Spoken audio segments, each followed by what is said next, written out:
Assalamualaikum warahmatullahi wabarakatuh. Saya Muhammad Salaidit, kuasa hukum dari Ade Armando. Dengan ini ingin menyampaikan pendapat berkaitan dengan putusan Pengadilan Negeri Jakarta Pusat yang menjatuhkan 8 bulan penjara masing-masing terhadap para terdakwa pengeroyokan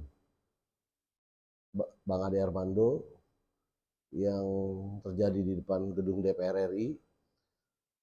Kami pada prinsipnya sangat menghormati putusan pengadilan, tetapi karena putusan yang dijatuhkan itu menurut kami adalah sangat tidak berkualitas dan tidak memenuhi rasa keadilan, jadi kami berharap bahwa jaksa penuntut umum dalam perkara ini dapat mengajukan banding. Kenapa? Karena jelas bahwa kalau kita melihat di dalam dakwaan baik primer maupun subsidiar dengan tuduhan pasal 170 ayat kedua KUHP itu adalah ancaman pidana 7 tahun. Kemudian yang subsidiar 170 ayat ke-1 itu ancaman pidananya di atas 5 tahun. Tentu sangat disparitas, sangat jauh dari rasa keadilan.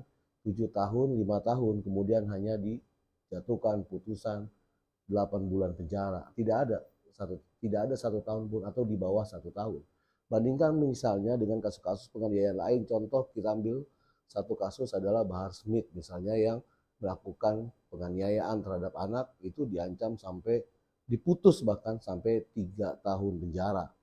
Hanya satu orang. Nah ini dikeroyok rame-rame secara brutal, secara biadab, sangat tidak bisa ditolerir, bahkan dipermalukan, dilucuti pakaian, kemudian direkam, disebarkan di media sosial.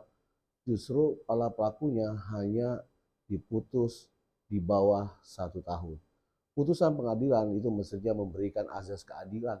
Tidak ada keadilan sama sekali tanpa memikirkan tentang kondisi korban misalnya, dan bahkan biaya perawatan saja itu sudah begitu mahal yang harus ditanggung keluarga oleh Bang Ade. Kemudian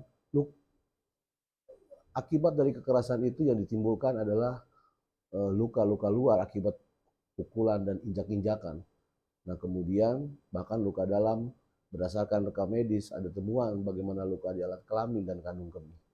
Nah ini yang saya kira harusnya bisa dijadikan pertimbangan. Pertimbangan lainnya adalah bahwa para pelaku ini juga tidak pernah menyesali perbuatannya. Karena kalau kemudian kita melihat dari berbagai media, mereka justru bangga melakukan kekerasan, mengatasnamakan agama, seperti yang mereka tuduh selama ini terhadap Bang Ade sebagai penista agama. Padahal tidak pernah ada putusan pengadilannya. Padahal Bang Ade sama sekali juga tidak pernah ditetapkan sebagai tersangka. Nah ini yang kemudian perlu diluruskan. Supaya apa? Supaya ini bisa memberikan edukasi hukum kepada publik bahwa tidak boleh orang kemudian dihakimi di tengah jalan dengan dasar dan alasan apapun. Negara mestinya memberikan jaminan kepada warga negaranya bahwa tidak boleh ada tindakan kekerasan, kebrutalan yang kemudian sangat merobek rasa kemanusiaan di tengah jalan. Saya khawatir putusan seperti ini akan dinilai sebagai kewajaran dan hal yang biasa melakukan kekerasan seperti itu kalau kemudian tidak dijatuhkan hukuman maksimal. Saya berharap bahwa kejaksaan segera mengajukan banding terhadap putusan ini dan kami akan monitor ke depan. Semoga kita bisa menjaga keragaman dan kedamaian kita. Terima kasih. Wassalamualaikum warahmatullahi wabarakatuh.